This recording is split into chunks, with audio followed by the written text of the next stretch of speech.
حاضرین جمعہ، بزرگوں اور دینی و ملی بھائی، جس انسان کا جو مقام اور مرتبہ ہوتا ہے اسی مقام اور مرتبے کے اعتبار سے اس کی بات کی بھی اہمیت ہوتی ہے۔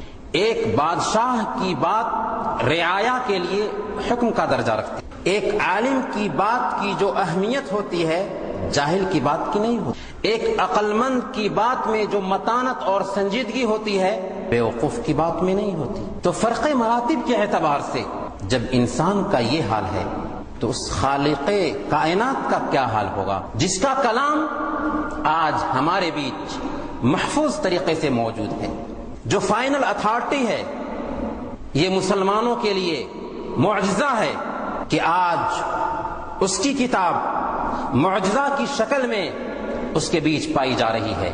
اس کتاب کی عظمت، اس کتاب کی اہمیت کا کیا کہنا کہ اگر اس کتاب کو پہاڑوں پر اتار دیا جاتا تو پہاڑ شق ہو جاتے، پھٹ جاتے۔ لو انزلنا هذا القرآن على جبل لرأيته خاشعا متصدعا من خشیت اللہ، اگر ہم نے اس کتاب کو پہاڑ پر اتار دیا ہوتا تو پہاڑ اللہ کے ڈر سے، اللہ کی خشیت سے شق ہو جاتے، پھٹ جاتے۔ یہ کتاب آج ہمارے بیچ موجود ہے۔ اس کتاب کی اہمیت کا کیا کہنا کہ ہمارے معاشرے میں اگر کوئی انسان کچھ بولتا ہے یا لکھتا ہے تو دعویٰ نہیں کر سکتا کہ اس نے جو کچھ بولا ہے یا جو کچھ لکھا ہے وہ 100% صحیح ہے، اس کے اندر کمی اور کوتاہی کا امکان نہیں۔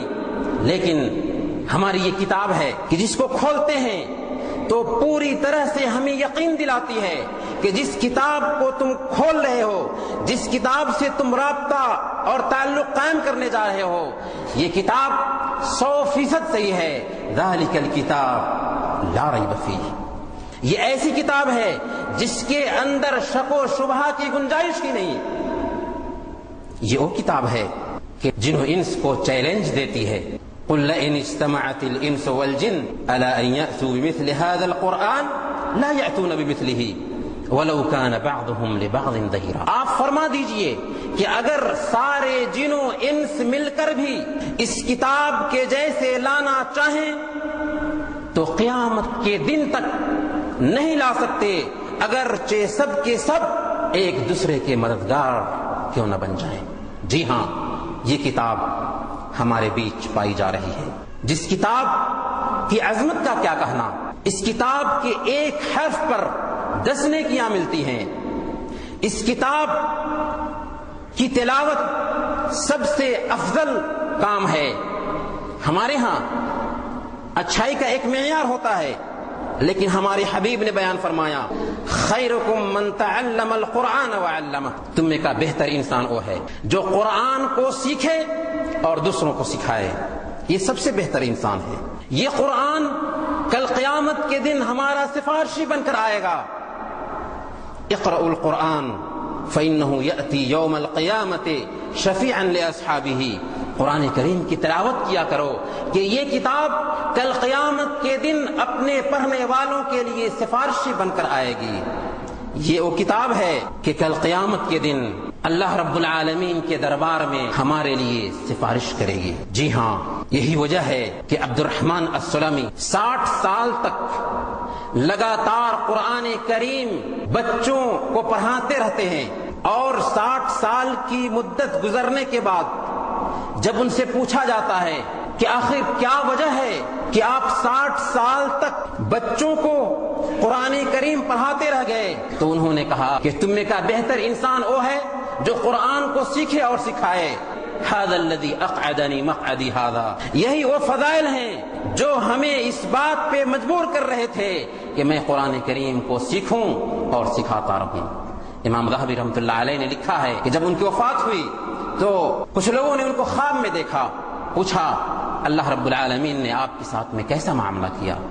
کہا کہ بچوں کو قرآن سکھانے کی وجہ سے اللہ رب العالمین نے ہماری مغفرت فرما دی۔ جی ہاں، یہ کتاب اپنے اندر عظمت رکھتی ہے، اپنے اندر فضیلت رکھتی ہے، لیکن وہیں یہ کتاب ایک انقلابی کتاب ہے۔ اس کتاب نے انقلاب پیدا کیا ہے، اس کتاب نے حجت اور گوار قوم کو تہذیب کا سلیقہ سکھایا ہے، اس کتاب نے بکری کے چرواہوں کو دنیا کا سردار بنایا ہے۔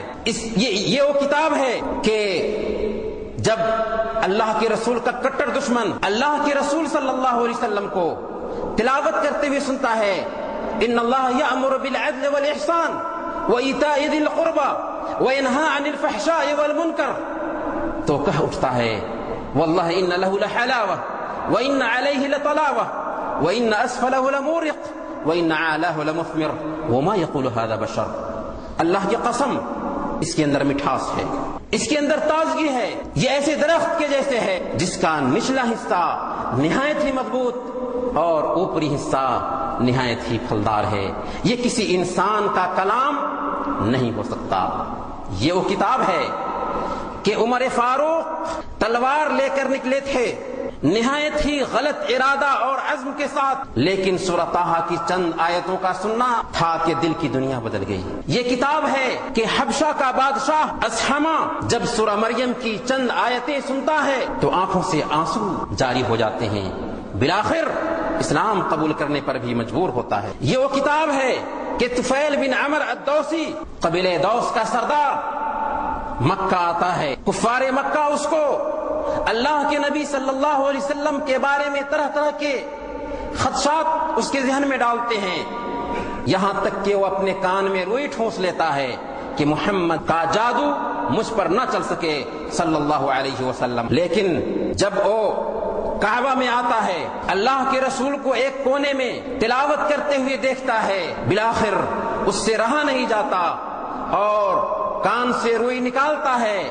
اللہ کے رسول صلی اللہ علیہ وسلم کی تلاوت کی طرف توجہ دیتا ہے، یہاں تک کہ اسلام کا ہو کر رہ جاتا ہے۔ جی ہاں، یہ کتاب انقلابی کتاب ہے، اس کتاب کے اندر تبدیلی لانے کی خوبی پائی جاتی ہے، حجت اور گواہ انسان کو سلیقہ سکھانے والی کتاب ہے۔ لیکن افسوس کہ اس کتاب سے بے اعتنائی، اس کتاب سے بے توجہی نے ہم کو وہاں تک پہنچایا جس کا رونا آج ہم خود رو رہے ہیں۔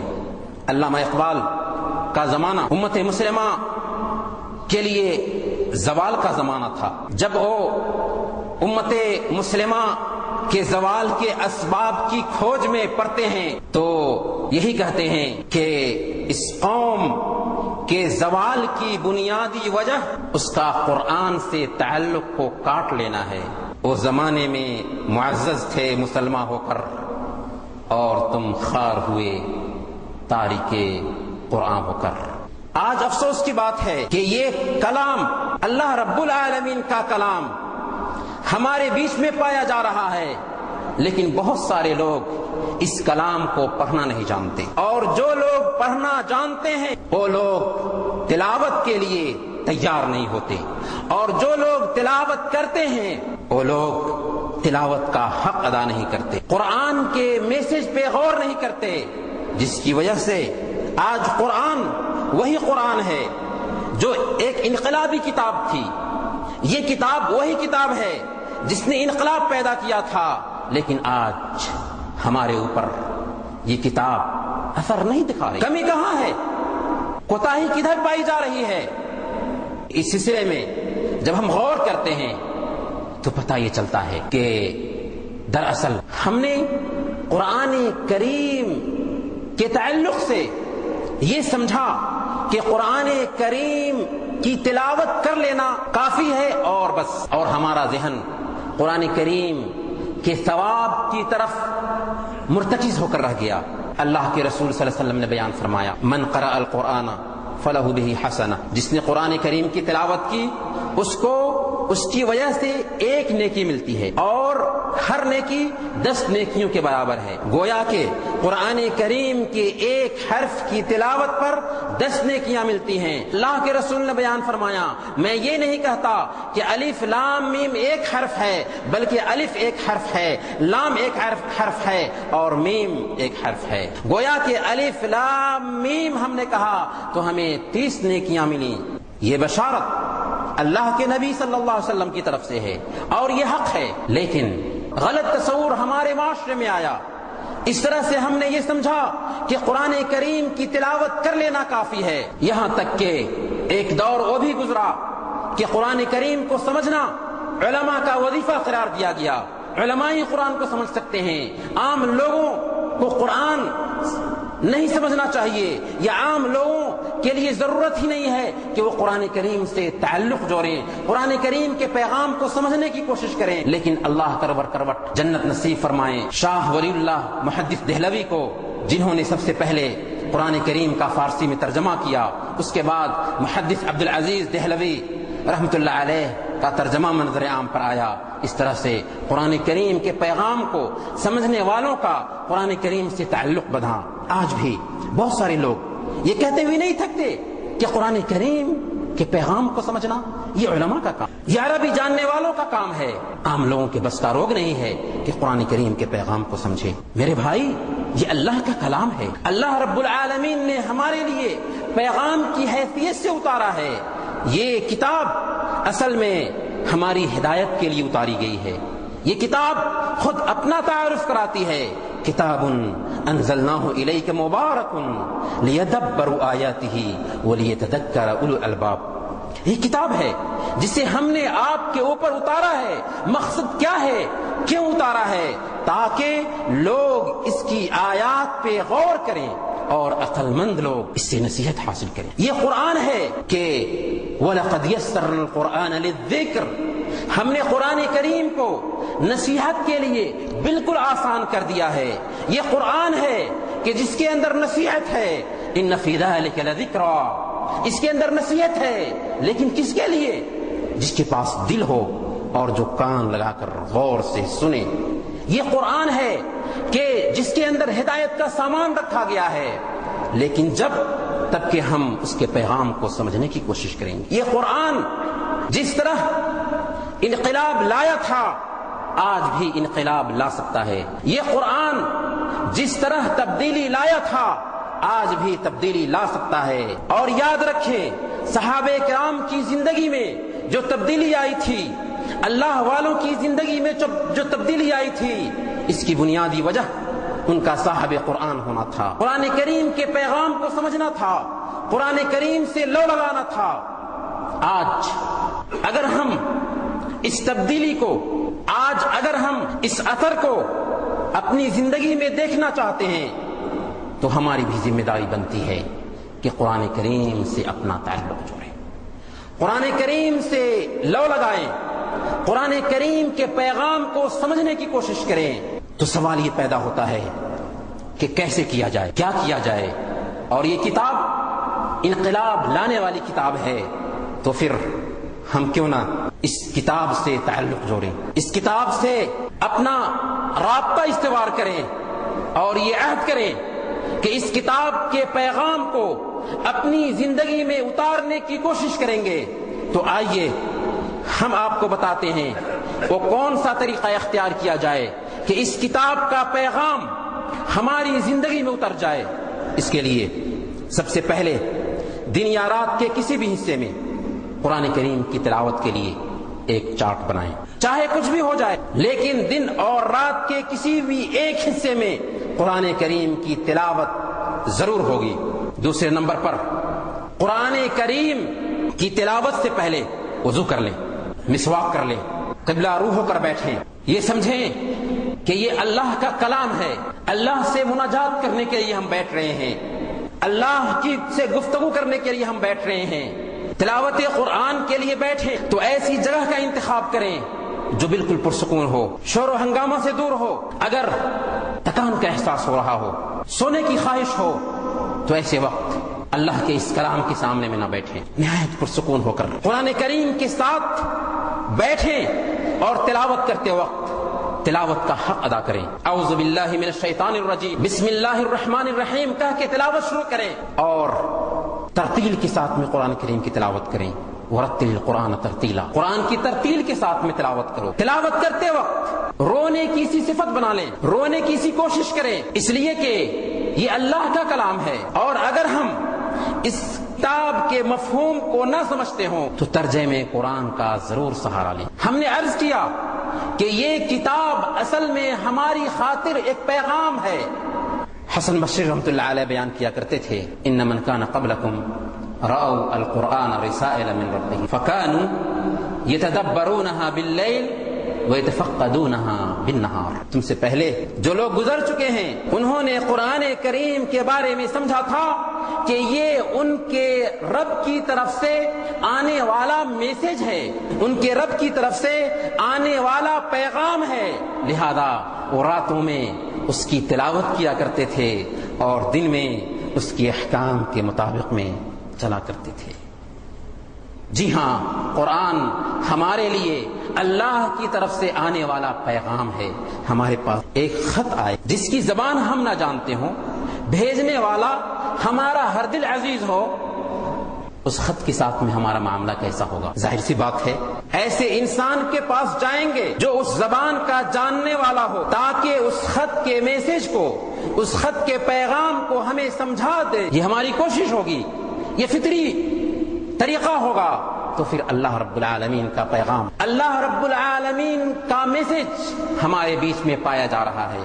آج یہ کلام ہمارے طاقوں کی زینت بنا ہوا ہے، اس سے تعلق قائم کرنے کا سب سے بہتر طریقہ یہی ہے کہ اس کے ترجمے کے ساتھ میں ہم بیٹھیں، اس کے پیغام کو سمجھنے کی کوشش کریں، اور تلاوت کرتے وقت قرآن کریم کی کچھ آیتیں ایسی ہیں جو عجیب طرح کا اثر رکھتی ہیں، دل پھٹنے لگتا ہے، آنکھیں اشکبار ہونے لگتی ہیں۔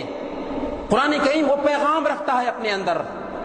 جب ایسی آیات سے آپ کا گزر ہو تو اس سے مرور کرام نہ کریں، فوراً نہ گزر جائیں۔ آج ہماری عادت ہوتی ہے کہ جلدی سے جلدی قرآن کریم کو ختم کریں، جلدی سے جلدی ہم ایک پارہ اور 2 پارہ پڑھنے والے بن جائیں۔ نہیں، قرآن کریم یہ پیغام کی حیثیت رکھتا ہے، اس پیغام کو ہم اپنانے کی کوشش کریں گے۔ اس لیے قرآن کریم کو ٹھہر ٹھہر کر پڑھیں، اس کے ایک ایک نقطے پہ غور کریں، لہذا جو آیتیں دل پہ اثر انداز ہو رہی ہوں ان سے فوراً نہ گزریں، بار بار ان کا اعادہ کریں، بار بار انہیں دہرائیں، آدھا گھنٹہ ہی کیوں نہ لگ جائے لیکن بار بار اسے پڑھیں، اس لیے کہ وہی وہ انفعالی کیفیت ہے، وہی وہ انفعالی کیفیت ہے جو ہمیں تلاوت قرآن سے مطلوب ہے۔ اگر اس انداز میں اس کتاب کے ساتھ میں ہمارا رابطہ ہوا، اس انداز میں اس کتاب کے ساتھ میں ہمارا تعلق ہوا، تو یہ کتاب ہمارے دل کی دنیا بدلے گی۔ اور کیوں نہ بدلے کہ اس کتاب نے تاریخی ریکارڈ قائم کیا ہے، یہ کتاب اسی لیے آئی ہی ہے اور قیامت کے دن تک اس کتاب کا معجزہ باقی رہے گا۔ اخیر میں ہم یہی کہنا چاہیں گے کہ قرآن کریم سے اپنا تعلق گہرا بنائیں، قرآن کریم کی تلاوت کریں، قرآن کریم کو سمجھیں، قرآن کریم کے پیغام کو ذہن نشی کریں۔ اللہ رب العالمین سے دعا ہے کہ اللہ تعالی قرآن کریم کی تلاوت کرنے اور اس پہ عمل کرنے کی توفیق عطا فرمائے۔ بارک اللہ لنا ولکم فی القرآن العظیم ونفعنا وإیاکم بالآیات والذکر الحکیم، انہ تعالی جواد کریم ملک بر رؤوف رحیم۔